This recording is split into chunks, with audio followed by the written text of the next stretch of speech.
Good afternoon. You are listening to Fresh Start Today. I'm your host, Jermaine, and I have in the studio with me today Dr. Ramel Smith, and our special guest will be Dr. Jawanza Kunjufu. He is a celebrated best-selling author of over 37 books.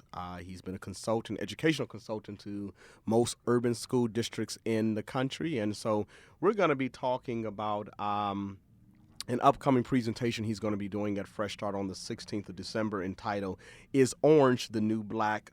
Part 1, Strategies for Parenting and Educating Resilient Black Boys in the 21st Century. And it's going to be very interesting. It's going to be from 6 p.m. until 8 p.m., and the cost is $10 per person, and you'll need to call 414-351-1100, extension 150. 414-351-1100, extension 150 if you would like to attend. So we're going to be talking with Dr. Kunjufu, and I'm on the air now, Jermaine. hey, you're there, Dr. Kunjufu. How you Yes, doing? sir. How are you? It's good to hear your voice. It's good to hear yours, too. I hope you had a great holiday. When are you going to run for mayor of Milwaukee? You're opening up something you don't want to. No, I can't do that right now. I'd rather keep working in child welfare. But how are you doing? I'm doing real good. It's always good being with you, Jermaine. Thanks You bring a a lot of energy and expertise and a real passion for the numerous issues that you're trying to address at Fresh Start. Well, thanks a lot. And it's great to have somebody who has a wealth of knowledge and experience, such as yourself, to be a part of this cause and this effort. And we're definitely looking forward to hearing from you on the 16th of December at Fresh Start. And again, Dr. Kunjufu, we have Dr. Ramel Smith in the studio with us, and we're going to go ahead and delve into the conversation. First of all, let me say hello to Dr. Ramel. Good to hear your voice again. Hey, you too, sir. How's it going today? You had a good Thanksgiving? Oh, yes. Well, I do a lot of traveling with the team, so I was away from my family, but it was a good time. All right, that's good. So, Dr. Kunjufu, you want to kind of give the audience a preview in terms of what to expect as it relates to the presentation you're going to do on December the 16th that's focusing on empowering our community or equipping our community to best work with black boys. And I do want to just make mention that it's not just talking from a birth parent standpoint, but any person or individual that is parenting an African-American child, that you're going to be offering strategies and tips and, in terms of working with them. Yes, these are the kinds of questions that we're going to try to address. One of the questions is, what is the current state of black foster care in Wisconsin? We know nationally that there are 400,000 children who are in foster care, and 112,000 are African American, about 28%. But what's the state of black foster care in Wisconsin? Specifically, what's the state of black foster care in Milwaukee? Okay. The next question we're going to look at is, what is the current state of black fathers in Wisconsin? Nationwide, only 28% of African American children have their fathers in the home. But how does that relate directly to Wisconsin and specifically the city of Milwaukee? So we really want to look at not only where is the state of black fathers in Milwaukee, but what can be done to increase the numbers of black men who stay with their children and raise them, and what can we do to increase the number of African American men who will reach out and become a black foster parent. Okay. The next one is, what's the current state of education in the state of Wisconsin and in Milwaukee for African American children? And then after that, we're going to look at what are some states doing nationwide successfully to improve the quality of black foster care. The same thing as it relates to what are some states doing to empower black men to stay at home with their children and to become black foster parents. And the same thing as it relates to what are some schools doing to reduce the school to jailhouse pipeline. What are some schools doing to reduce the suspension rate, the retention rate, the dropout rate, the state of black boys being placed in special education? Because there are some cities, there are some states that are doing a much better job than Milwaukee and Wisconsin, and we Okay. can learn from that. So some national models out there that we can glean from. Yes, and all the listening audience has to do is, as you mentioned earlier, to show up on December 16th at 6 p.m. at Fresh Start and get some answers to the questions we just raised. Okay, great. You know, in our conversation today, and we'll touch on, I'm sure we're going to be touching a little bit on some of those points that you're going to be presenting on the 16th. But particularly, I mean, in the wake of Trayvon Martin, Michael Brown, Dante Hamilton was a recent case here in the Milwaukee area where this gentleman was shot. I've heard 15 times. I've heard 21 times, unarmed, some significant mental health issues that were going on. But in the wake of these incidents, the Professor Henry Louis Gates incident in Cambridge, Massachusetts, President Barack Obama, you know, is there a conversation or discussion that every parent should have with their little black boy or young man around the rules of engagement, survival techniques, pro-social behavior? Well, that's a tough question, and unfortunately, Jermaine, I want to dedicate this radio show to Eric Gardner's family, because I don't know if you just heard, but unfortunately, just like what happened in Ferguson, Staten Island has decided not to indict Wow. the police officer for the chokehold on Eric Gardner. And as you know, Eric was the father of 5 children. Wow. So we lost a good man, a good father of 5 children. And again, the New York Police Department feels they did nothing wrong. And what's so unfortunate about this was clearly videotaped. And you heard Eric saying, "I can't breathe."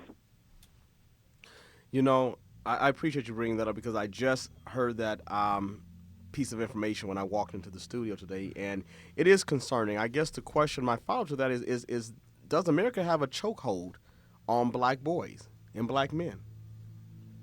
And how? Is that through the various systems, school system, foster care system, medical system?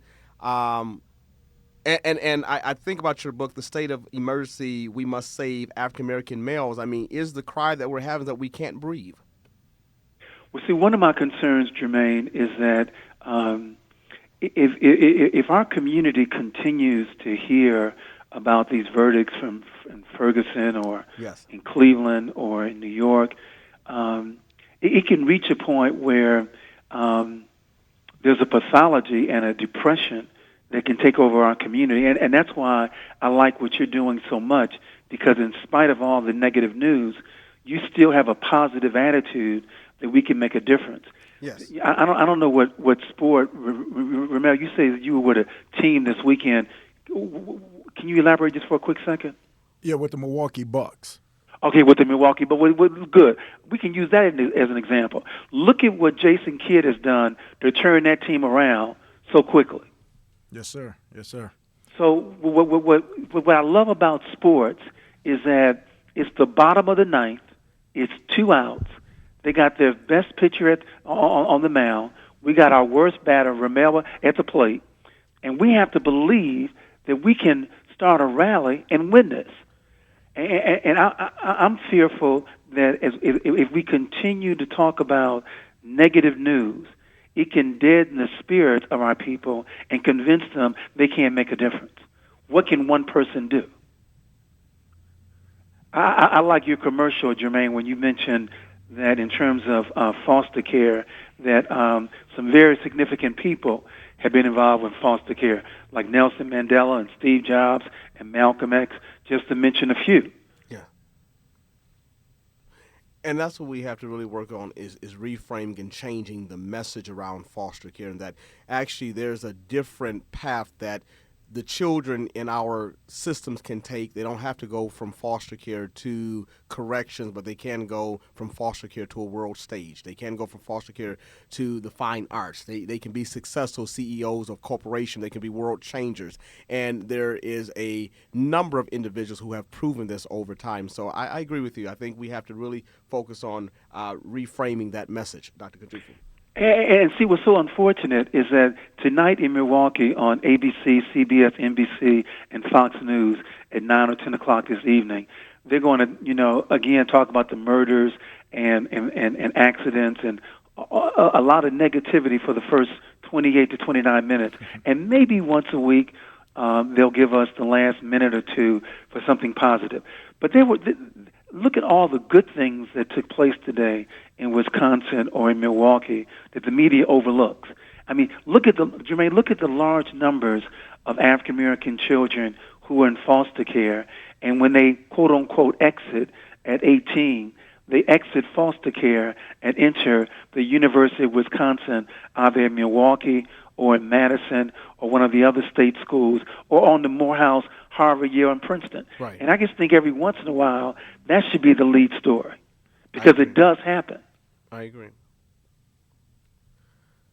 So when we look, but let me say this real quickly, Jermaine, and that's that. Having done this for over 30, almost 40 years now, I've noticed that if I'm on the radio, like when my first book came out, Countering the Conspiracy to Destroy Black Boys, if that was the topic, the lines were lit with all these people that wanted to talk about the white man and the conspiracy.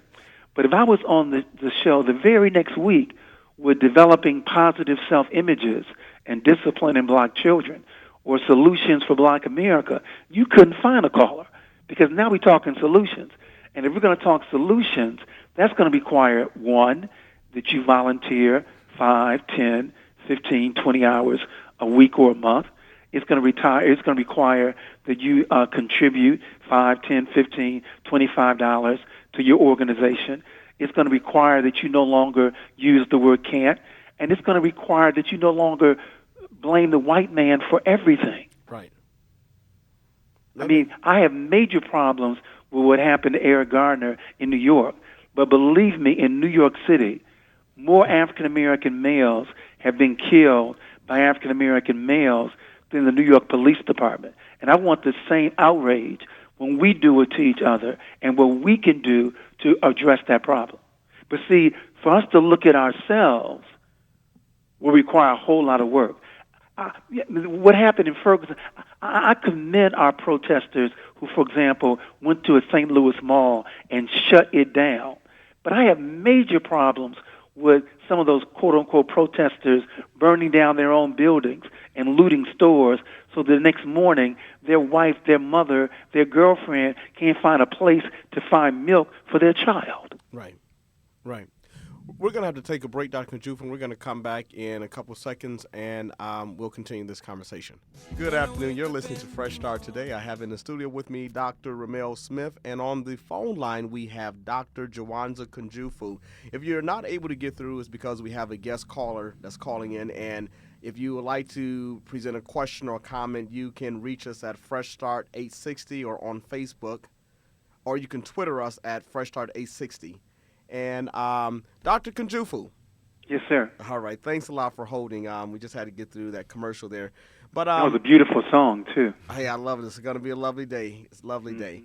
You know, I was talking about in spite of, in the wake of the Trayvon Martin and Michael Brown, Dante Hamilton, and Professor Henry Louis Gates and the President Barack Obama world, about the conversation that any person who is parenting a black male child that they need to have. Let me ask you this question. Did you ever have, do you know what conversation I'm talking about? Oh, yes. Okay. Did you ever have that conversation with your children, your grandchildren, or did your parents have that conversation with you? Well, it's two things. One, as relates to my two sons, it was almost child abuse. I mean, I wouldn't give them the keys to the car. I wouldn't let them go out on an evening until we played the game. Okay. I'm the police, and you're the 14 to 18-year-old black male teenager. Okay. And when I pull you over, I want to know how you're going to react. What are you going to do? What are you going to say? And if they didn't handle it in a way that I thought was correct and professional, they didn't go out that day. Okay. So I went over that in no uncertain terms with both of my two sons. There's a flyer, Jermaine, that I'd like for you to copy and have available on December 16th. It's titled 10 Rules. I'll email it to you. 10 Rules of Survival when a young man is stopped by the police in America. And it's a beautiful poster. That's an 8.5 by 11 flyer to be given out to all the youth or their parents who attend on December 16th. And it starts off with, when they pull you over, be polite and respectful and keep your mouth closed. So on December 16th, we're going to talk about a dress code, a language code, a respect code, and an elders code. Because unfortunately, large numbers of black boys in Milwaukee and the larger state of Wisconsin have never been taught how to dress professionally, what kind of language to use outside of with their friends, a code of respect, and definitely a code that you use with elders and professionals. These four codes could protect boys for the rest of their lives, because unfortunately, many boys make critical mistakes at some very dangerous times. Well, Yeah, in the art of social psychology, we talk about racial socialization, and as far as socialized in a racial world, it's going to those 4 points and the 10 points that's going to be illuminated on that poster. But it's talking about how do you survive in this world being the race that you are. I got lessons taught to me implicitly and explicitly, and that's the same thing that I'm doing to my boys. When we talk about kids specifically, one of the biggest ways they learn from is social learning. So when you talk about social experience, whatever they're observing, whatever they're seeing, they look at older people to see exactly what they're doing. And so we talked about this just a little bit last time. Who are they mimicking? Who are the role models that they're mimicking? And unfortunately, a lot of the people who they're mimicking aren't ready to be role models, but they're in that situation already. So when we talk about what are some of the things we have to do, we have to go there. But I just like to push the envelope a little bit further and say, even with those, it's an asterisk, it's a caveat by that, because when we look at Trayvon Martin, that almost broke the rules for that, because now here you had a kid, and even though he had a hoodie, it wasn't anything, ridiculous, but we had a kid who's being approached, stalked by an armed civilian, not an officer. And all of the things that we teach, if you taught your boys those regular things, how do you teach against that? And then to see the aftermath of it, it makes it a lot scarier. When we see a police officer get off, they always hide behind, well, he's an officer of the law. It's an instant between life and death. You have to do it. But when you see a civilian, and not only in the Trayvon Martin, but it was later a case about the loud music case where a guy shot into the car, and he didn't get in trouble for the young man he killed. He got in trouble. He was charged for the 4 other guys that was inside of the car. But when you see civilians get off of things that normally the law should protect you, it makes you very, very afraid. And then that allows the person to think, wow, even if I'm doing these things that I've been taught to do, what's next? And that's the frightening part for us, where we have to talk about this is the first step of what you have to do. And if you're dealing with somebody who's a sensible police officer, yeah, these things will work. But what do we do with that police officer who is purposely trying to incite, with that person who is trying to provoke you to do something outside of the realm, so they have that leeway of excuse to act in a aberrant type of way? But harmful, hurtful, even murderous. But I totally agree with Mel. Excellent point. But, I think we can take it outside the context of just law enforcement, the interactions that our young boys have with law enforcement, but also in the classroom setting. That I think sometimes when teachers don't know how to modify or manage certain behaviors, then it creates a very hostile, aggressive type situation with our boys and authority figures or school officials. So, I think there's just some rules of engagement in different arenas or domains that we absolutely have to have certain conversations with our kids. And what I'm hoping that we'll be able to do for those young teenagers who are listening to this program today, those parents who are raising black boys, whether in the context of foster care, adoption care, birth parenting, or what have you, transracial care placements, that we understand the importance of sitting down and having that conversation. And when do we have that conversation with our boys? But I think we have to have the conversation with them, but it's a two-way street. Whenever you do therapy, if you do therapy with the individual, the harmful part about that, or the little caveat that goes with it, is if you don't deal with the family systems, you fix an individual, but the situation they're going into remains unchanged. not only do we have to have a protocol for those young men to do those right things, but also for those who interact. So when we talk about a sensitivity training, a diversity training for police officers, for educators, for people who work in our community, Medical, who's going to serve them in that capacity, it has to go both ways, because if we just teach our young boys to do something, but they encounter something that's not the other party that's not working on it, it creates a problem. Because if I try to do good, but I'm meted with bad, then you know what happens? I revert back to what I know, which is probably not good, and creates the problem in itself. So if this is truly going to be effective, you have to have buy-in from both parts. We have to put pressure on our own, because I like what Dr. Kinjufu said. We have to take personal accountability and have some self-accountability within our individuals. But we can't expect them to do it all by themselves. And if we do that, then I think we're running on that hamster wheel where the problem never succeeds. Gets better. Dr. Malcolm X had referred to a self-help program that we as African Americans need. And so I think that's what you're talking about here with the accountability piece, looking within to identify what the issues are, but also where self-help, the solution lies within a lot of times.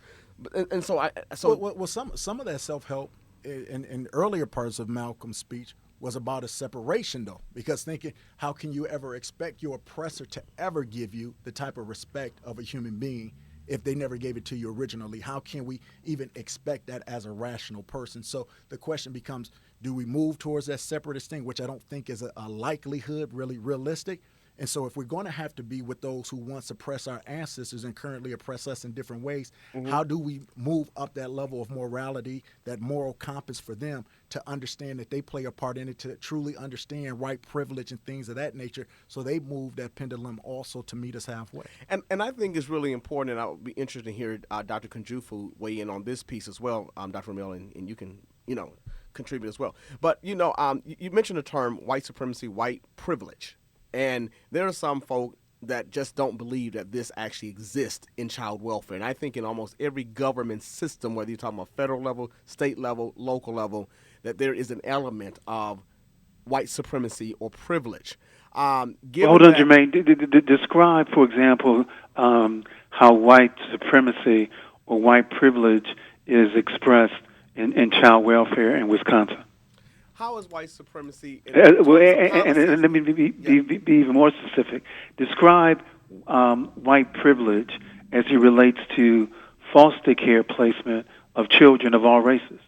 Well, there's something that you call the Multi-Ethnic Placement Act. I can't remember what year that act was enforced, but basically there's two sides to that act that I'm familiar with, and one is that for children who are in the system, you cannot deny them placement or permanency because the person who is interested in being a permanent resource is not the same race or ethnicity of that child. That's the first part of it. The second part is that the government, those who have physical custody of that child, is responsible for identifying, developing, creating resources, marketing resources, or parents who reflect the culture and ethnicity of that child. And so I think what happens from what I've seen, and this is my opinion, what I have seen and what I've heard is that there are a number of children who are sent out of county to live. And they're often sent out of county because it's often said that we don't have enough resources locally to support the placements. So let's pause there for a moment. Sure. Do you believe that that's true? Do you believe that there's a dearth or a shortage of resources in Milwaukee? For example, you heard me mention earlier that there's about 112,000 African American children nationwide who are in foster care. How many are in Wisconsin and in the city of Milwaukee, approximately? In Wisconsin, I think what I had looked at was about 6,000. Well, on any given day, there's about 6,000 who are in need of placement, any given day. In Milwaukee, Wisconsin, if I'm going back to data from 2012, I think on the last day of December 31st, 2012, there was 2,037, I think it was. And that's good. So the question becomes, in Milwaukee, do we have over 2,000 black men and women who are interested in becoming foster parents? You know what? I will imagine they are, but I think you have to look at the screening processes that are in place. I think that there is a need to kind of look at how we screen folk, because the goal should be to keep kids in their families when appropriate. And I just believe that in every family there is somebody that is qualified to be able to provide care.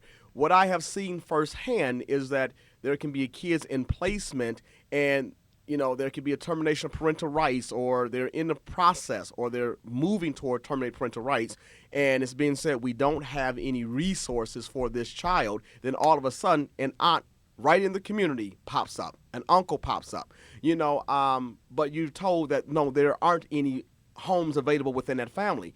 So my point is that I'm sure there are 2,000 folk in the city that's concerned, and most of them folk are probably relatives. And that's we're appealing to that audience to attend on December 16th, because we need to have a large number of African Americans who are interested in becoming foster parents, number one. Secondly, to just improve their parenting skills with their children, specifically with African American boys. But I also too want to address the point when you talk about white supremacy, or you talk about white privilege, you talk about racism that occur in child welfare system. I would like to say that I do think that how minority agencies are responded to and what their relationship looks like with the local government departments, that looks very different. And so I think there's definitely need to have that kind of conversation, probably in a different setting, but that is something I think that a number of minority businesses who contract with the state would agree. And I think that it's important that you have minority businesses and owners at the table, not just as service providers, but as policymakers, because the majority of our children are represented in the local child welfare system. But going back to this conversation about having a conversation with African American boys that are being parented by whomever, foster parents, birth parents, or transracial placements. What does that conversation look like? And you had mentioned something about dress code, that there is a dress code that we need to talk to our young boys. I see a lot of young boys who are sagging. That's whether they're in care, out of care. What is the message there? Well, let's pause there for a moment, because, for example, 24% of African American males are suspended nationwide at one time or another. Okay. And one of the major reasons why they're suspended, and this is not the police, this is the school system that says we're suspending them because they're in violation of a dress code. There's a real power struggle going on between, in this case, black male youth and the school district with regards to the dress code. So are black males in struggle with all these different systems? Is there a struggle between black males and these various systems? What do you mean in terms of the school system or the penal system? Yes. No question. But that's why it's so important to show a continuum, a relationship between what happens to black boys, let's say in preschool, right? Their reading problems, being retained, special ed placement, being suspended, expelled, the dropout rate, all that feeds into the larger penal population. But it starts early, and we need to get these two players. Hopefully, some of them will be at the meeting on December 16th between the school system and law enforcement, so we can really have a good conversation about this school to jailhouse pipeline. Yeah, and it's expensive to the state of Wisconsin. Yes, taxpayer. Yeah. Well, it's expensive to the state of Wisconsin, but not to the powers that be, and we kind of talked about that before. Somebody who profits off of these young men being there, and that's one way you keep certain people elected, because certain people can't vote. And it's another way when we talk about sagging. I'm not a big fan of sagging. I think young men should pick their pants up, but I think what it's another way is telling somebody is that you don't fit in. And if you don't fit in, this is one easy way for me to get rid of you. You talk about they're not the police, but I said kind of jokingly, the schools have become the auxiliary police, secondary police. I go into schools nowadays, and I still see some of the archaic discipline tactics of teachers where they'll put kids in groups. You'll see 4 desks together and then one kid isolated. 9 times out of 10, it's a young black boy. And that's one of the ways in which they tell you implicitly, you know what, that you're isolated from your group. You're not going to be together. Get used to this policy. As far as telling somebody exactly how to dress, like I said, I think that's an easy way out for a lot of the administrators, a lot of the teachers, because there's a lot of other issues that are more germane to what's going on to that student than just their pants. I know a lot of young men who do it because of the fad that it is. These are guys who get 3.5s, 3.6, understanding the possible ramifications that come with stereotypical choosing what people will do, but not to be real quick, not to judge people specifically on how they look. And I think sometimes our school look past the bigger issues, looking at petty things, but that goes back into getting them ready, training them to be ready for that school to prison pipeline. Jermaine, one of the things that you had mentioned that you may want us to do at some point is to have a discussion on rites of passage with Fresh Start, a need for a rites of passage program for foster parents in a larger community to have with their sons. That sounds like an excellent idea, and we definitely can continue that conversation because there is a need. There is a need, and particularly for boys who are in foster care, because with each case, you never know how long they're going to be in the system, and sometimes you don't know what conditions they're going back to, but I do think there are certain there are certain paths and there are certain things that need to be communicated to our boys that's critical, germane to their survival.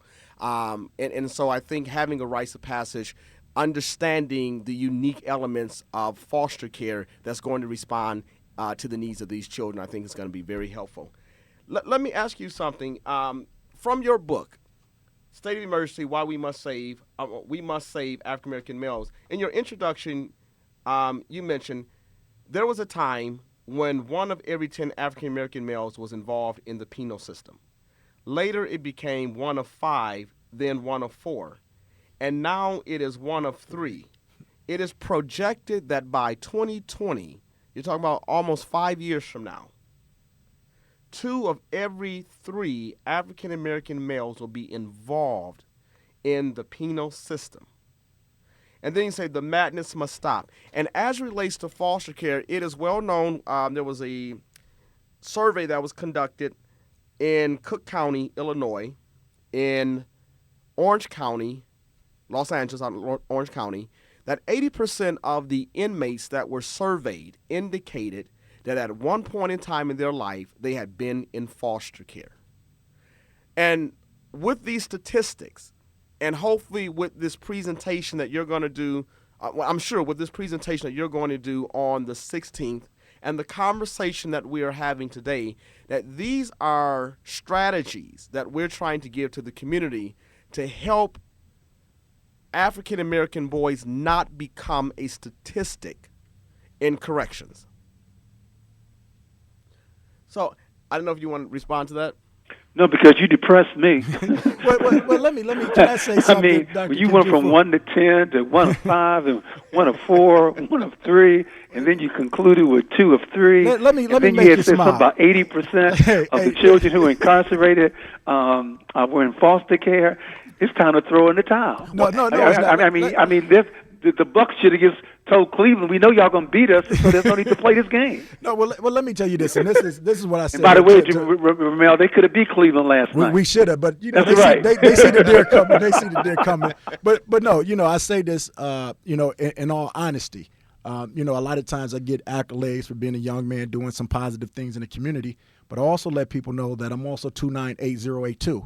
And that lets them know that I have a number in the Wisconsin Department of Corrections. I'm one of those people who is part of that statistic. A statistic I never wanted to become a part of, but I didn't let that number define me, and I knew that's not who I was. And the charge that I got, I knew that it was a bogus charge. Mm-hmm. I mean, ironically enough, we talk about coming off of Trayvon and Michael Ferguson. Yeah. I was beaten up by the police department at Whitewater University on the night of my graduation, before my graduation.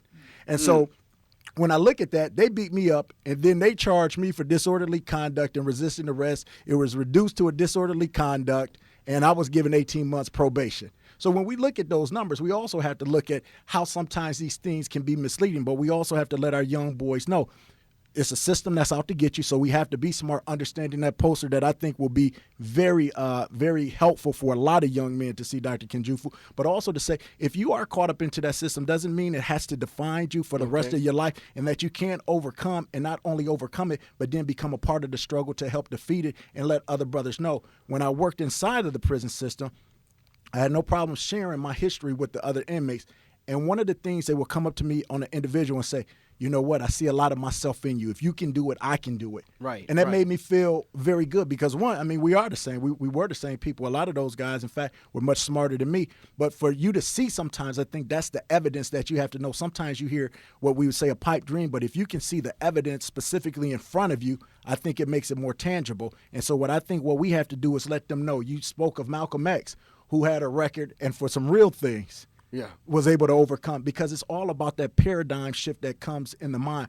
So it's like we say, we may be born in check, but we don't have to have checkmate put against us. So how do we have the mind state, the resolve that goes into a rites of passage? When we were childish, we did childish things, but once we became men, we put childish things away to let these men know, these young boys know, hey, something's going to happen, something good can happen, but it's going to take a lot of part on your part to overcome it.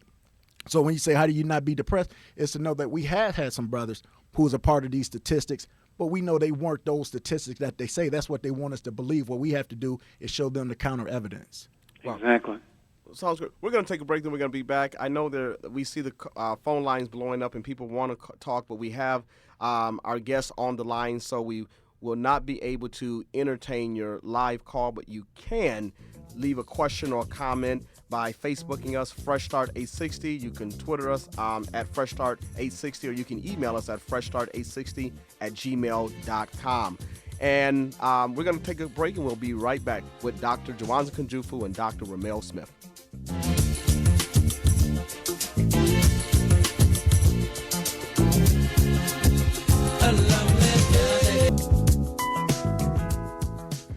You are listening to Fresh Start Today. I'm your host, Jermaine Reed, and we have Dr. Jawanza Kenjufu online. And in studio, we have Dr. Ramel Smith, and we're talking about just some key strategies, things that can be done to help prepare African-American boys for a very meaningful, rich life experience, and talking about the rules of engagement, having this conversation, the conversation with our young boys in terms of how they can manage certain hostile or aggressive situations. And so, Dr. Kenjufu, let me ask you a question to kind of push the envelope, because, you talk with the young kids and, they always want to talk about keeping it real. Let's be upfront about it.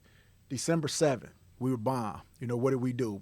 They said they woke a sleeping giant. September 11th, the World Trade is bombed. We will never forget. We go looking for Al-Qaeda, Bin Laden, whoever it may be. So when there's a violent attack on America, we react violently. But when there's a violent attack on Black America, they want us to call for peace and calm.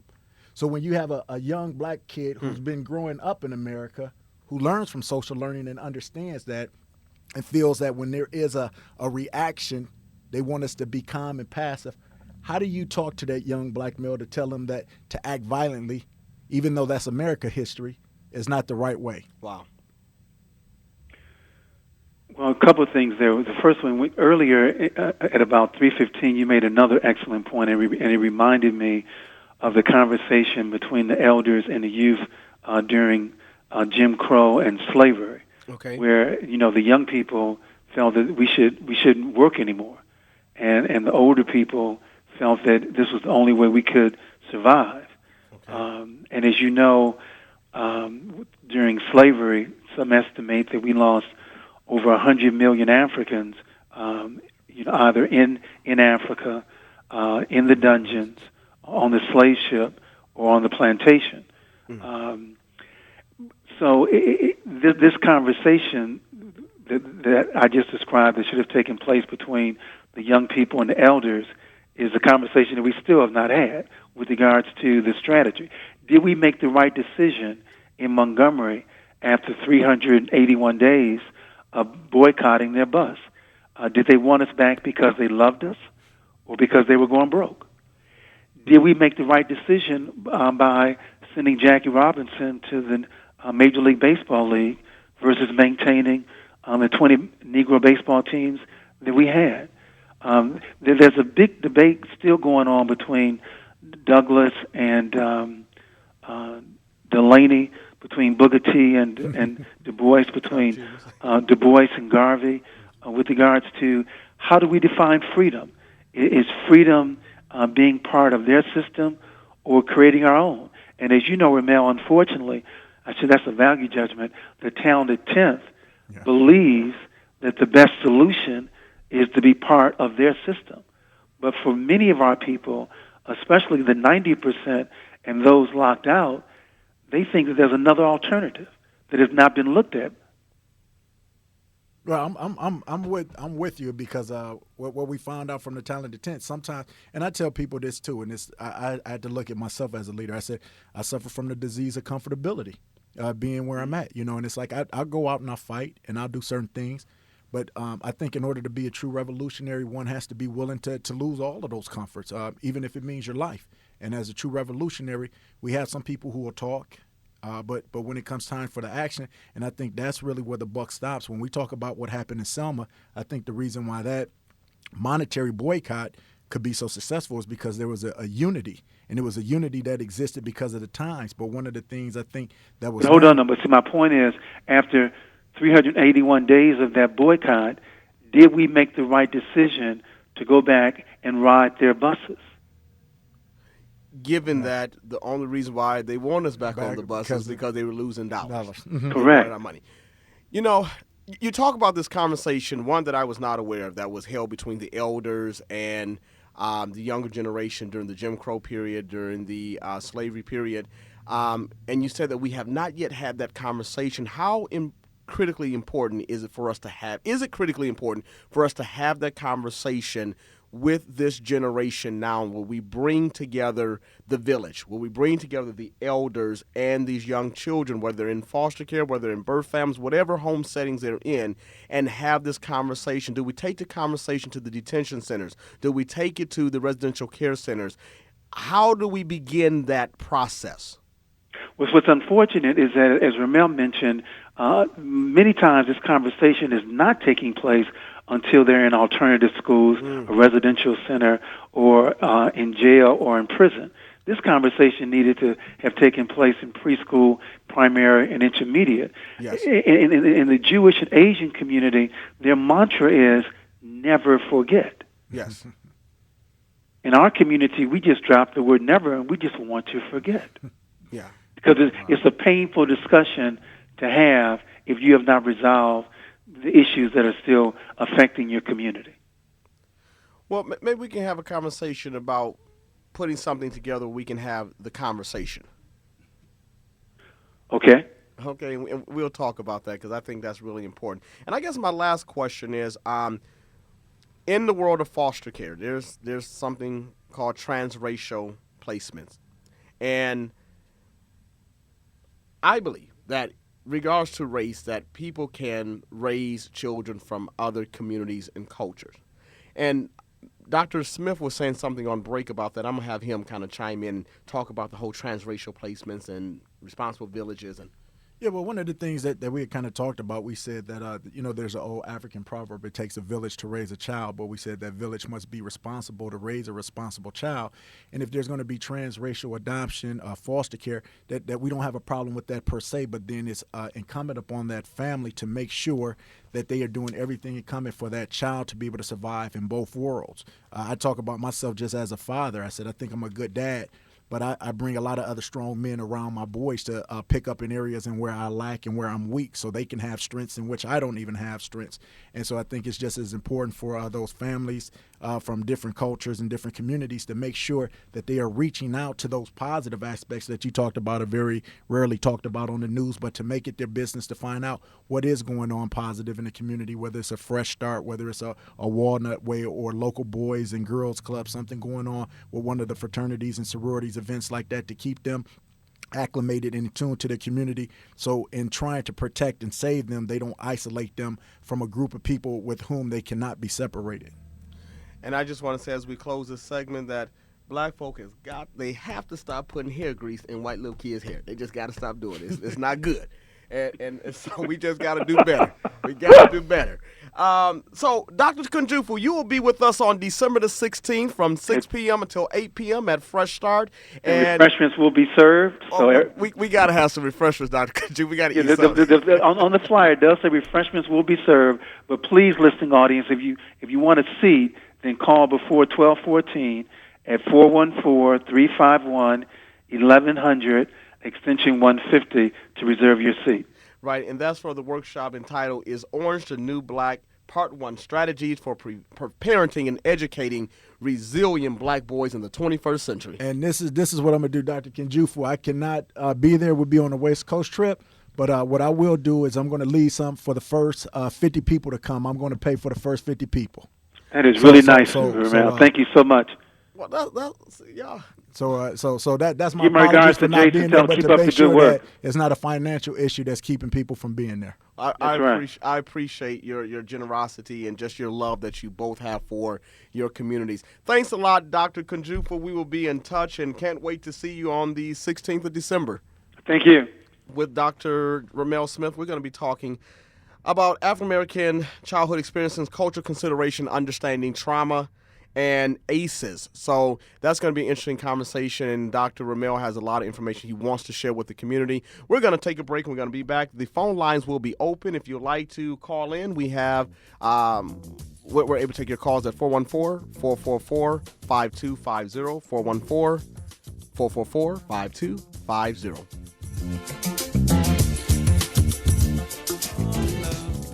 You're listening to Fresh Start Today. I'm your host, Jermaine, and I have in the studio with me a very special guest, Dr. Ramel Smith, local psychologist.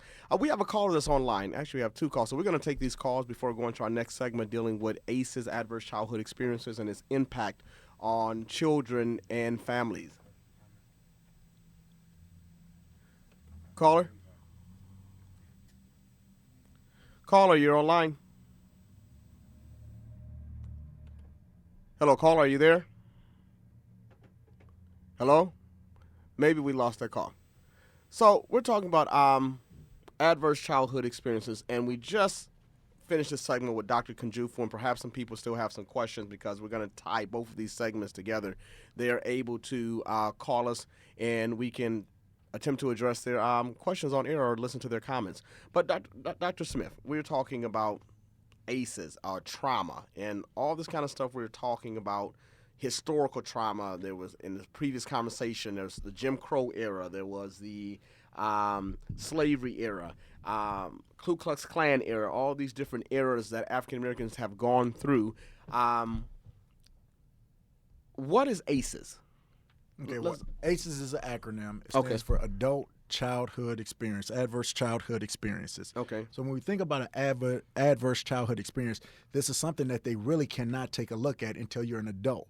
And so what they do is when they did the original study back from 1995 to 1997, they got 17,000 people from their HMOs. So that means, one, they had insurance, which meant let you know they had a job. So when you're talking about these individuals, you talk about people who seem to have some resources available to them. But even though they had these resources available, it was some things that happened in their childhood that was so adverse that it had a lingering effect until their adulthood. They would ask them 10 questions. 5 personal questions that was germane to themselves, and then 5 that was outside. But they all touched on the issue of emotional trauma, physical abuse, and sexual abuse, neglect, things of that nature. So when they were asked these questions, it was 10 questions specifically. Questions like, were your parents divorced? Was anybody in your house who have a mental illness? Did anybody in your house who was incarcerated? Things of that nature. Were you ever physically abused? Were you ever touched inappropriately? Were you ever out of the house in a placement?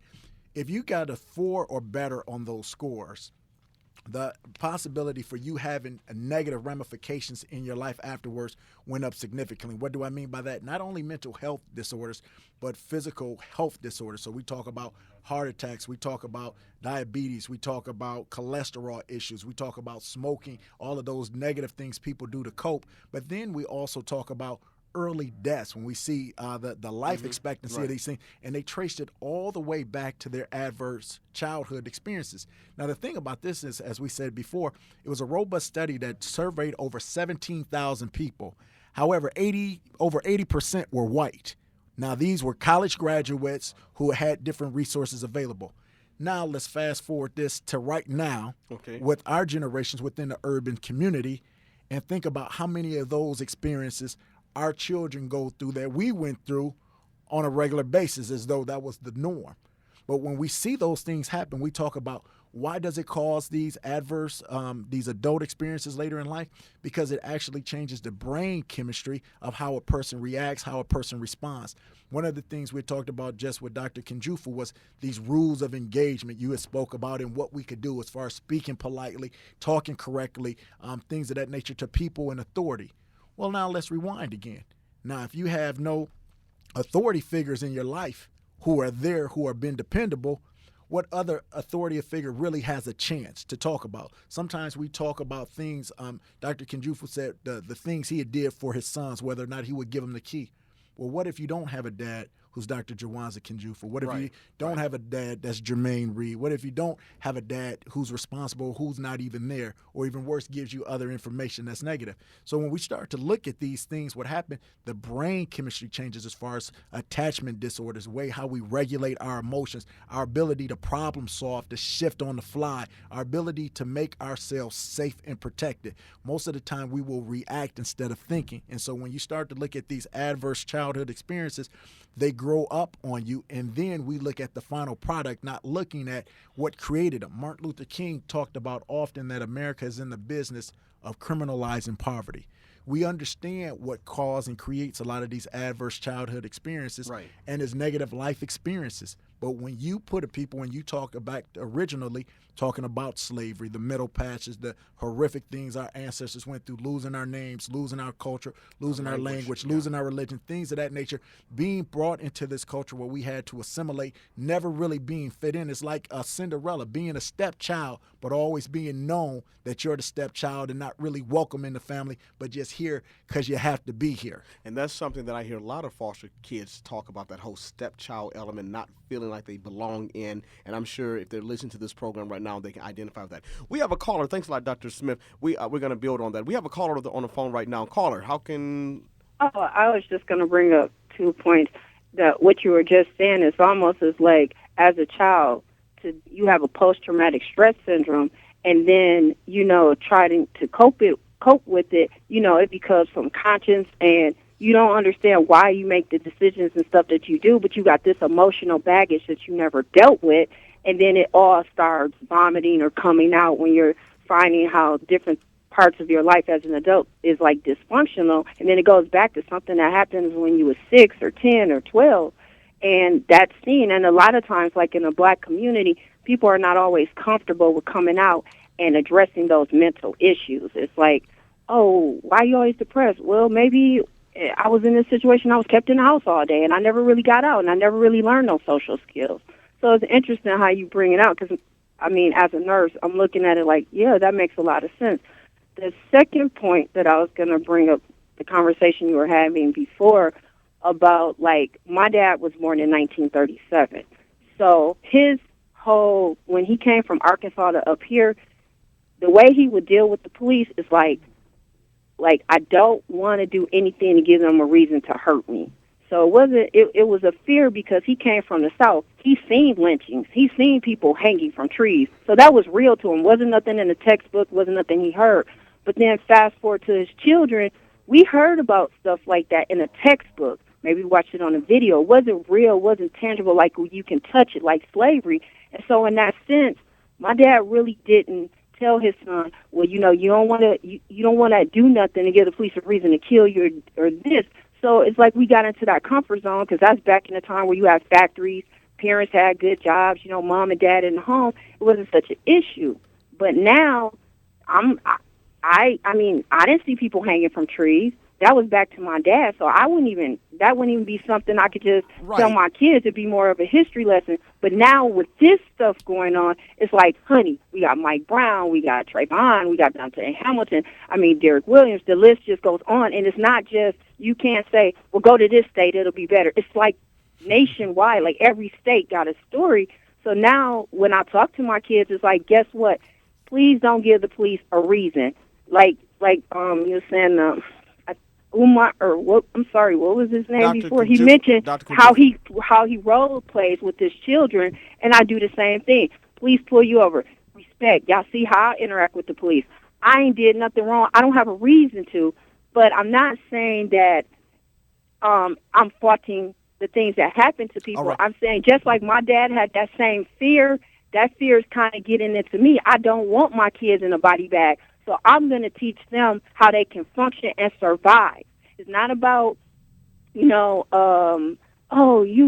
their fault. No, I just want you to come back home. I Make it home can't safely. worry about it. I want you to come back home. And if telling you to be respectful to the police, don't have an attitude. Watch what you're wearing. Don't move. Keep your hands in place.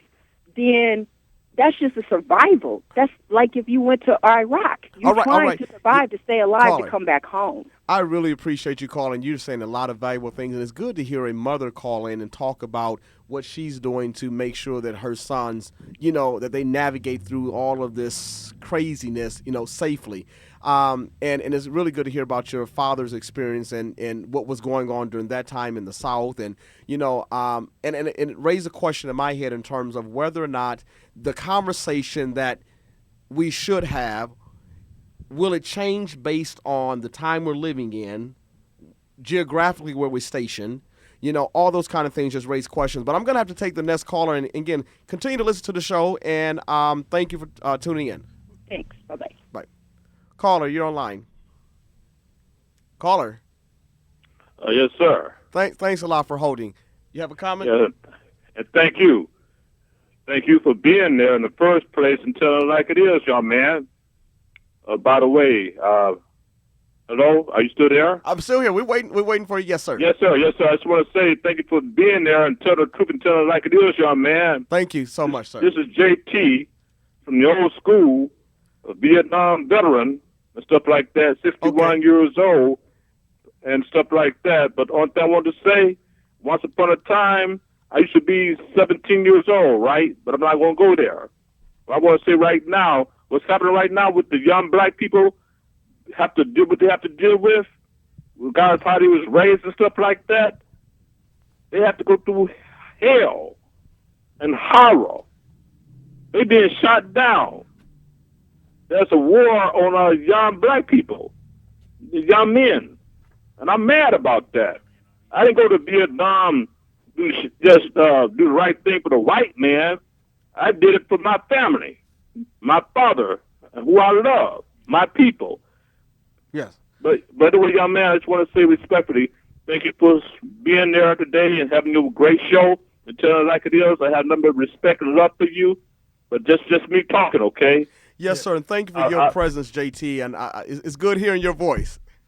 And I just want to say for real. Yes, sir. For the young people out there, you all we got. You all what we have, okay? Yes. And thank you for having that bravery. Thank you for your tenacity. And thank you for your strength. And telling it like it is. And I ain't mad at you, okay? All right. Take care. I ain't got number love, black love for you. All right. Keep calling me. Every now and then, call me. Yes, sir. Yes, all sir. Right. Take care. And just keep on doing what you're doing. Tell it like it is. Yes, sir. I will. And don't be afraid about that. I won't. I promise. All right. Take care now. All right. We have another call online, then we're going to go back to the format. Yes, caller, you're on air. Yes, sir. Thank you, Jermaine. My name is Christopher, and I was listening to Dr. Kunjufu and the other psychologist or psychologist. Yes, Dr. Yes, sir. Like psychologist. I understand, and I respect the institution of psychology regarding the discipline and those who have endeavored to embark upon that particular path. But I do have a contention regarding how it is applied to young black men overall. When it comes to the Western establishment of psychotherapy overall, it was not necessarily established to rehabilitate or actually treat any of the people that were condemned to suffer through it. And of late, when it comes to our people in particular, or black men, black young men, what psychology, psychotherapy, and We got that about 10 seconds. I'm sorry, Christopher. We got about 10 seconds. Can you get right to the question? Or, sum it up. all right. Here it is. What has been done is that Western psychology has been used to substantiate the total and mass drug application of young black men and the dumbing down Okay. and the institutionalization of them. Okay. I'm going to let Dr. Ramel Smith respond to that. And Christopher, it was great hearing your voice again. Thank you. Keep Thank listening. Yeah, Brother Christopher makes a great point. And, it was a great book written in 1933 by a man named Carter G. Woodson called The Miseducation of the Negro. And he talked about that point exactly as far as those African Americans who went on to study at Westernized University and just basically became white chocolate in a sense. They would go on and then perpetuate the same type of learning that made us basically confined to what we were. But that's why I think it's so important to have young black people who are conscious to go into this field. So what we can do is put a shift on it where we make it our own. I mean, think about certain things what we as blacks have had to do because we weren't included inside of American society. They wouldn't let us be Miss America, so we had Miss Black America. They didn't want to give us a television program, so we created BET. Now, I'm not saying these are the best examples as far as the finest things we could do as blacks, but what we have to do is that same frame.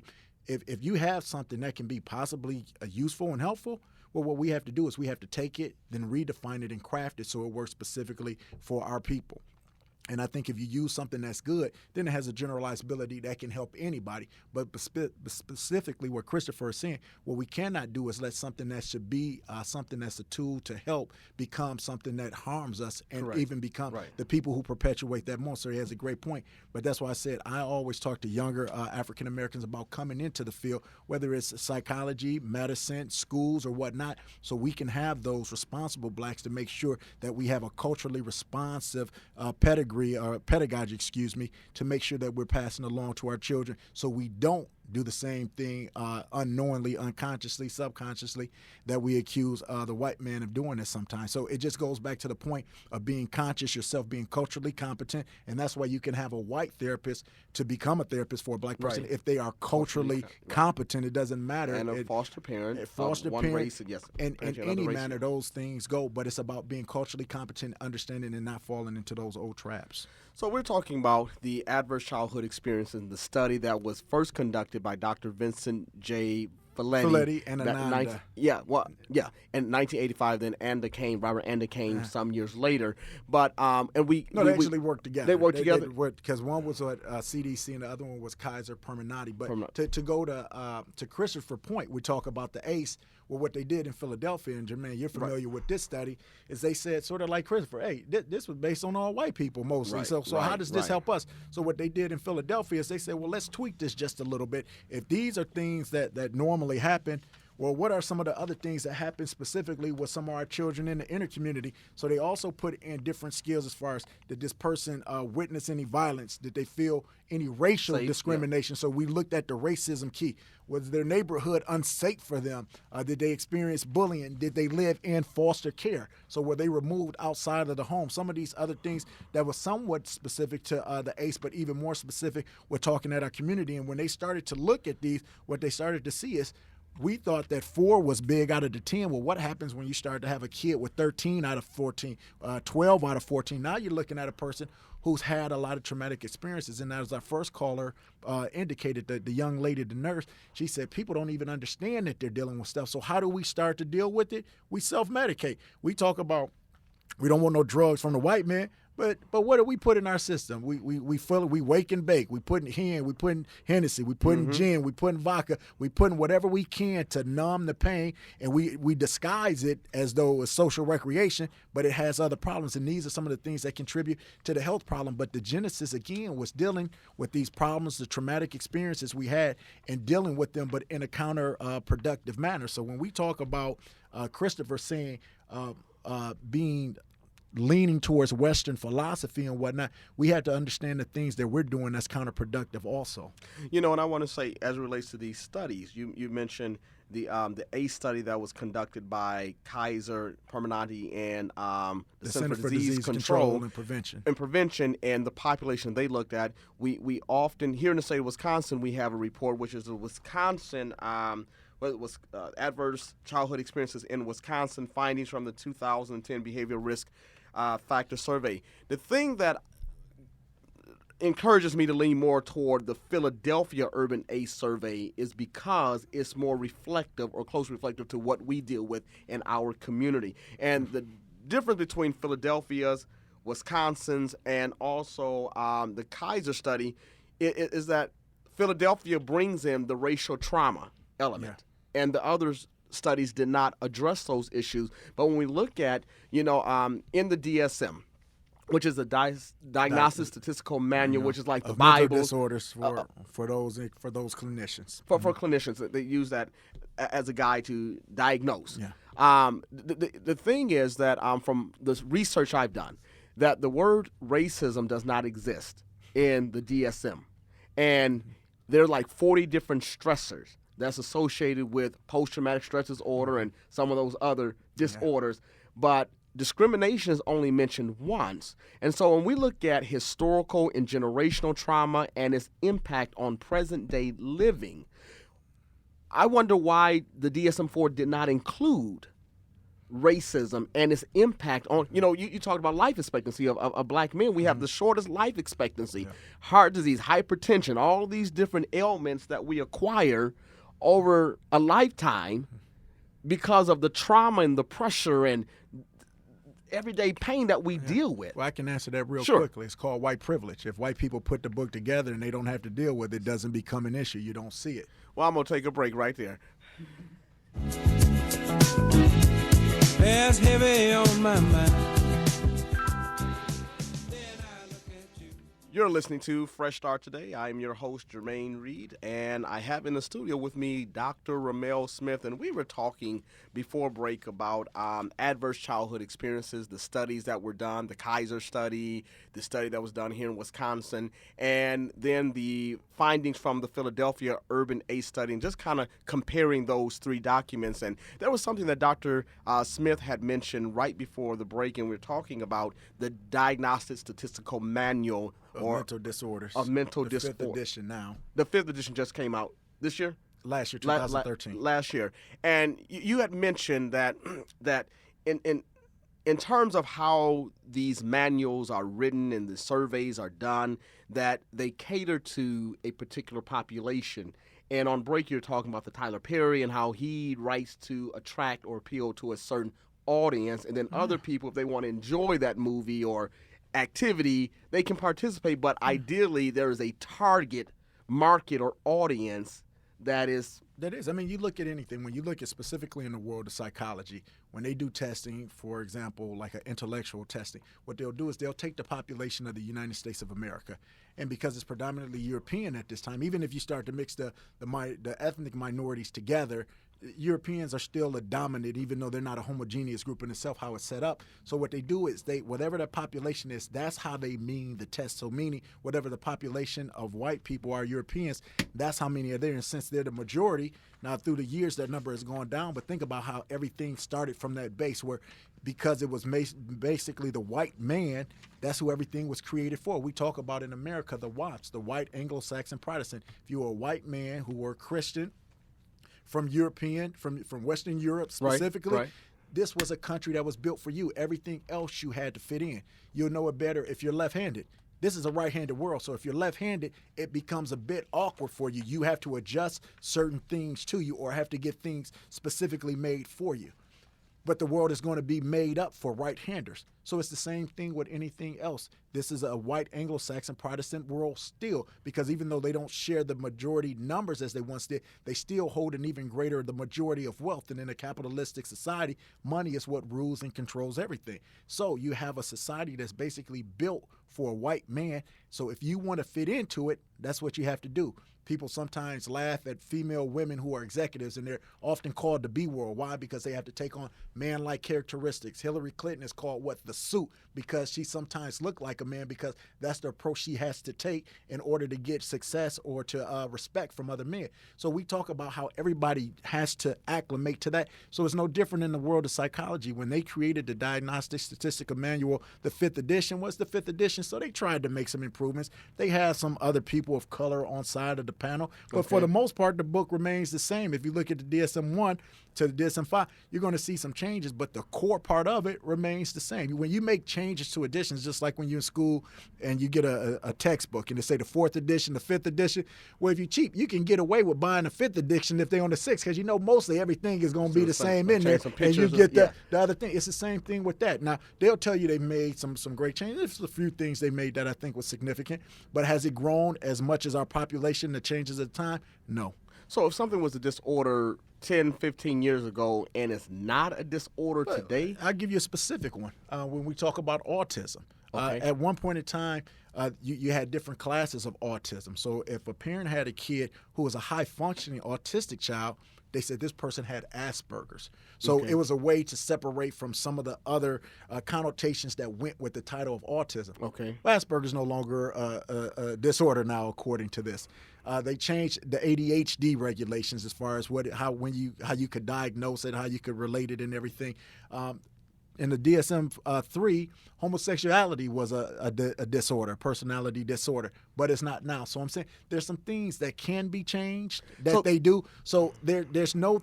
It's not like it's a concrete science, and that's the hard part about psychology. We sometimes treat it like a hard science, and it's a soft science. It's something that's developing. It's always moving. So we label somebody with something, and then a few years later say, oh, no, you don't have it. That's not a disorder. But the damage has already been done. Is that like with medication as well? We treat certain treat certain illnesses or disorders with medication, and then next thing you know, they're taking the medication off the market because X, Y, Z. It causes. I mean, we but said at it one before. point it was the. At one point in time, cocaine was a psychostimulant that was prescribed to people, and it made them feel good.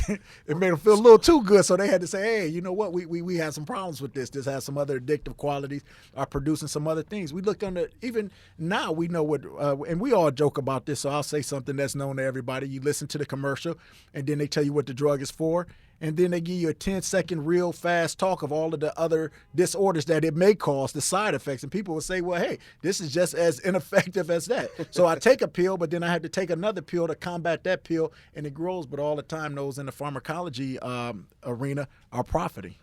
Now, in terms of trauma and ACEs and disorders and the DSM-5 and bringing all this together, should we be concerned, just as the general public, with the number of children who are in care, foster care, and out in the general public who are receiving diagnosis or who are under, what that therapeutic process and care looks like? Because if diagnosis change, or if disorders change, if medication change, is it like these kids are like guinea pigs? Oh, that's exactly what it is, because I said it's not a hard science. It's a soft science. Okay. So when you do that, you go to a psychiatrist, they'll say, put your kid on this. Oh, it doesn't work? Well, let's try this. This doesn't work? Well, let's up the dosage. Let's see if this works. So that lets you know right away that there's an issue. When you go in for certain procedures, they can tell you exactly what you need to do. You go to an anesthesiologist, they'll tell you exactly to the right amount of what they need to give you to put you under and for how long it's going to keep you under. It has to be an exact thing or a person will die. Now, when they do it calculated wrong, a person does die, but it's done so limited because of the suits that come. But we don't have those type of suits where you put my kid on 5 different medications and you don't have that. You look on the television now and they talk about certain kids on antipsychotics. Right. And they're growing breasts because they don't look at some of the other counterproductive measures they would have on. So with saying this, I tell people this. As a psychologist, I do recognize that there can be something wrong with the person. But what we don't have to do is label it and say that there's something wrong to the point where this person becomes now like a leper in society where they have to be looked upon different. A person can have something as simple as ADHD, 5 people, and it can look different in all of those 5 people. So what I say is what we have to do is look at the person as an individual, see what their issues are, and then see how we can build either around those issues to correct them or build compensatory skills. And by a compensatory skill, just meaning this, if I only have one arm, then I have to learn how to become an active person with one arm. So if there's something that's going on with us that we cannot fix, what are the compensatory skills that we have that can still allow us to function with some sense of regularity? Well, you said a lot in that whole piece. I mean, a lot of things that just jumped out at me. And so as we move forward and as we continue to work with children, whether they're foster children or children in general public, or non-foster children who are receiving mental health services, that we have to keep in mind that the field of psychology is evolving and what should be our response to that. But I'm wondering if all of this change and adjustment and these children are caught up in that track, can that produce some type of trauma for that child? That's trauma in itself. We had talked about that feeling of this. Sometimes, and I've seen it, you see some foster parents, and they're absolutely wonderful. They're great. It's just as though it's the biological parent. Right. But if we're being real, not every foster parent is like that. Right. And they'll sometimes do things to a foster child that they wouldn't do to their own child. If this kid is getting on my nerve, I will put you on medication. I'll do it quicker than I would for my child. And what I'm saying is what foster parents have to do is, what I say is we have to alert our foster parents before they become foster parents of exactly what they're taking on. Exactly. How important that role is, how challenging it is going to be, how difficult it's going to be. You will never be paid enough for what you do as a good foster parent, because it's just like a parent. You can't be paid good enough to do that. So one thing what we have to do is alert our foster parents of how tough that road is, but then give them some real tangible items in which they could use to help make this a lot better. And so by that, we're talking about resources putting together. There are some best practices. I'm not going to hate on psychology. I'm not going to hate on all medications. I think it's a time and a place for everything, but it's about doing your due diligence in research and follow up to make sure that what you're doing is absolutely the best. And once you find out it's not, what's our plan B to go to? Exactly. Caller number 5, I'm going to give away 3 tickets to the Lion King for Friday. And this is not coming out of the agency budget. This is coming out of Mr. Reed's budget. I just want to clarify that. But I think it'll be a great time to get the family out and just enjoy, what's his name? Mufafa? Mustafa? Whoever his Mufasa. name is. Mufasa. So caller number 5, we will give away 3 tickets to the Lion King. And we'll be back right after this break with Dr. Ramel Smith.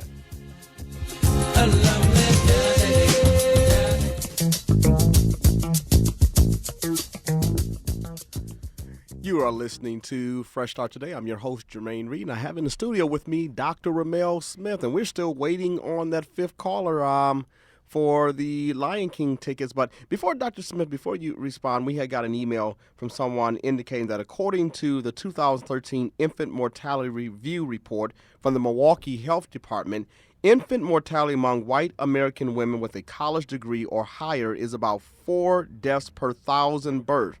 But among African American women with the same level of education, infant mortality is about 10 per 1,000 births, almost 3 times higher. In fact, African American mothers with a college degree have worse birth outcomes than mothers without a high school education. This is associated with the stress of historic trauma carried from generation to generation. Is it carried in the womb? This is really deep. Those are things that we have to think about. But I believe we have our 5th caller on the phone, and we have someone who has won tickets to see the Lion King, 3 tickets for the Lion King on this Friday. Was that my caller? All right. Well, Doctor, I'm going to call you Kajufu. Dr. Smith, you want to talk about the Lion King. Well, yeah, I mean, I think it's so fitting that you give away tickets to the Lion King as we talk about this, because you talk about, the names Mufasa. And who was Mufasa? Mufasa was the father king, the patriarch, the great patriarch. When he had his son, he was so proud. He showed him off to everybody, and he raised his son. He said, one day, what I do, you gonna do, because my dad did this, and what my dad taught me, I'm gonna teach you. He said, this is our area. We protect it right here. Yeah. Well, he had a jealous uncle. You know how we talk about sometimes, unfortunately, in our community, we got people that pull us down, a little jealous. Well, he wanted to rule, even though he wasn't fit to rule. So you know what he did? he killed his own brother. And so we talk about what Dr. Jawanza Kunjufu had talked about. Not only do we talk about the police killing us, but we talk about each other killing us. And it's the truth. It's something we have to do about it. But what happens when we kill the wrong people? I mean, think about the anger when Martin Luther King was assassinated, when Malcolm X was assassinated, when Medgar Evers was assassinated, because we knew we had lost great pillars of our community. Now, Simba, when he lost his dad, it's just like a kid who doesn't have his father, whether he's gone for reasons where he never was there, right, whether he's incarcerated, whether he was killed. So he had to be put into a foster care, if you will. There you go. Now, he was raised by some good, fun-loving people, but who had no idea what his true destiny was, and they took him away from it.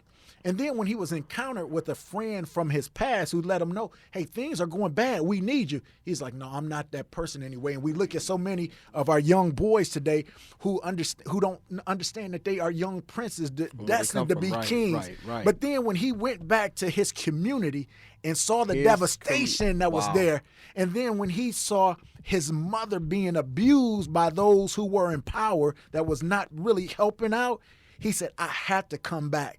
And I had to take care of this. And what he did was he fought the fears he had inside of him. All of those traumas that he had as a kid, thinking that he had, the traumas he had, won't go too far into the movie, but he had to overcome that and to recognize who he was and to become a king again. And once he became the king again, the community healed itself, and it had a special place. And what that is for the foster kids and the young people out there, once they go out there, they have to recognize they can never forget who they are, what their true destiny is. So when they go to see the Lion King, they recognize, they say, I can't wait to be king. You got to understand, young boys, when you grow up, you have to come back and save our community. There's an old saying, nobody's going to save us but ourselves.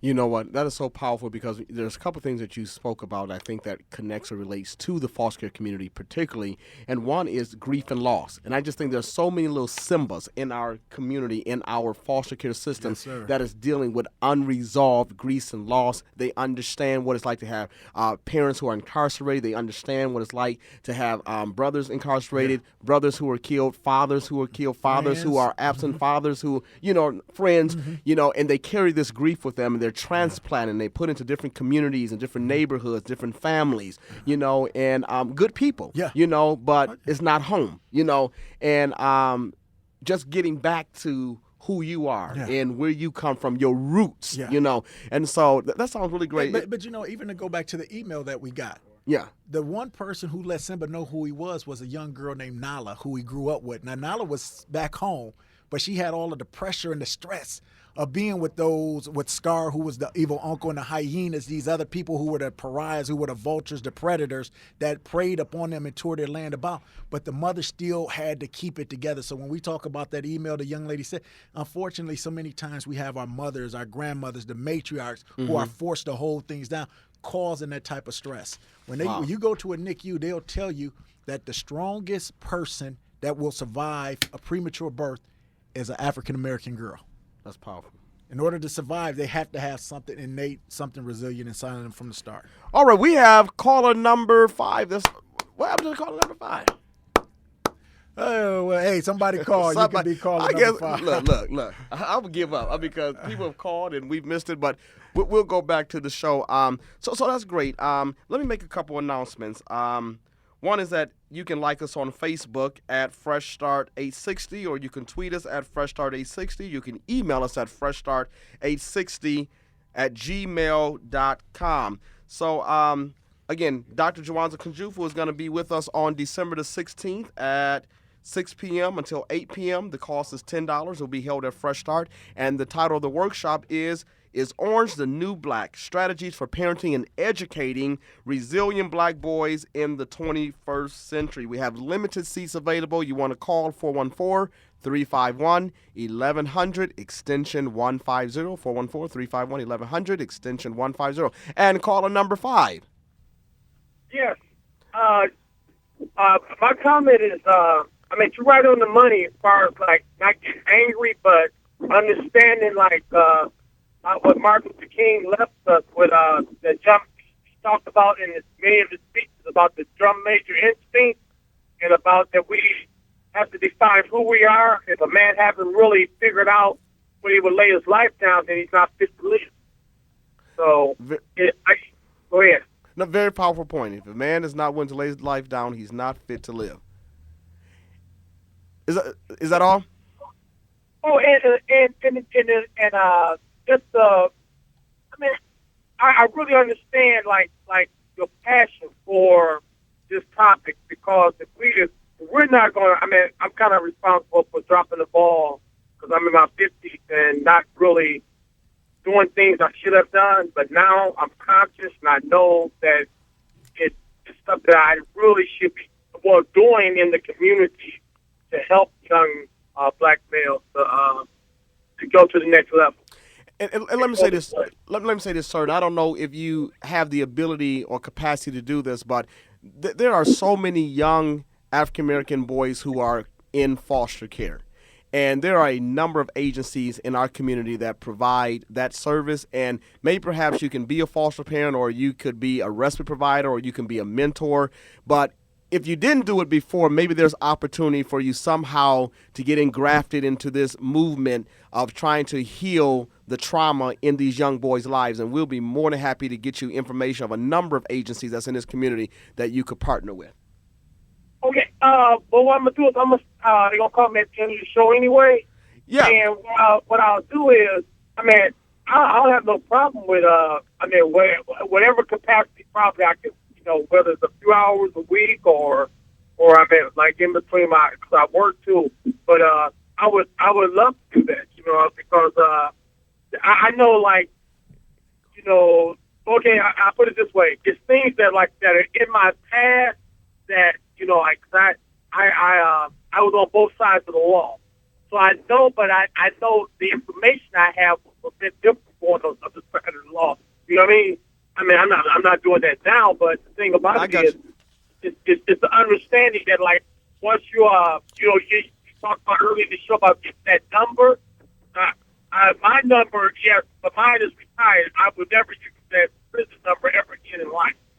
But Okay. I know that it was an epiphany. It's like what Mel Malcolm went through, that change. You start to see that things that happen in your life, that how the system was set up.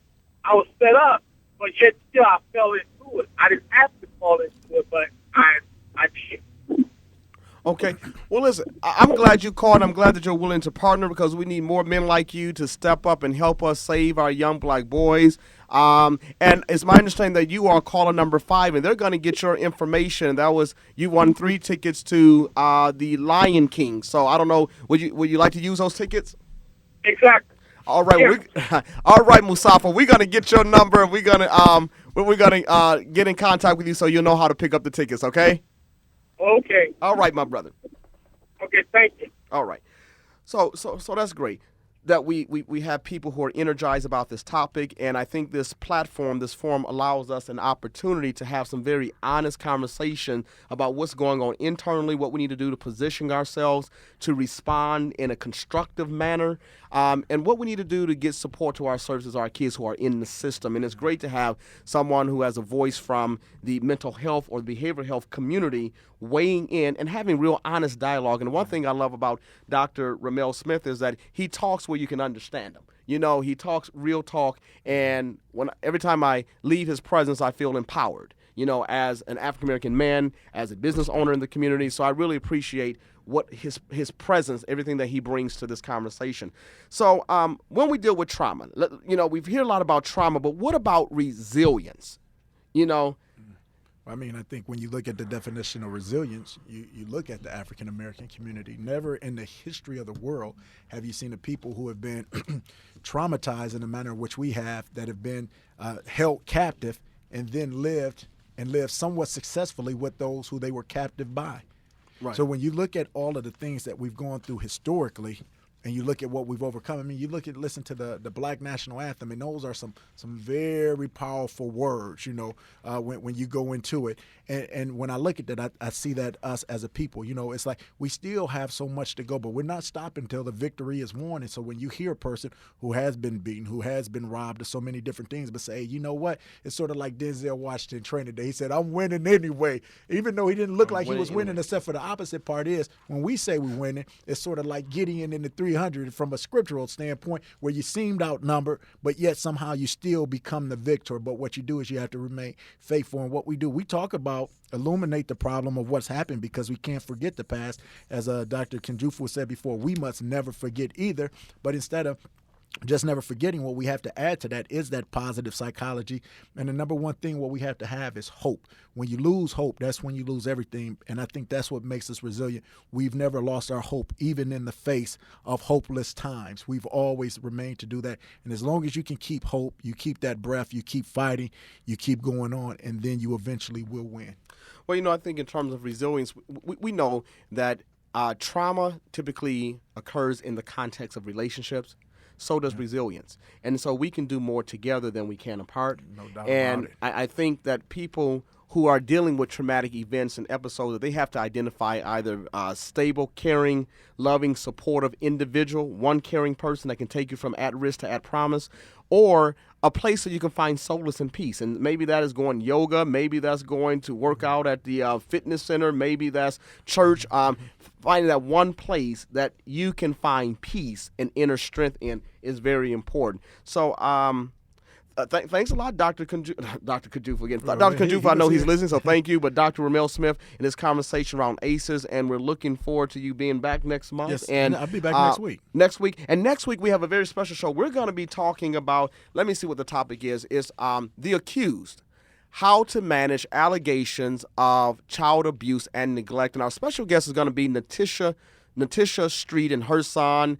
Senator Nakia Harris Dodd will be with us, Attorney Kurzinski. And we're going to talk about a 6-year-old little boy that was taken into custody or taken into care for 6 months, separated from his mom, but basically how that impacted him. And then we're also going to talk about what people can do when they encounter child abuse and neglect investigation. So tune in next week at 3 o'clock on December the 10th.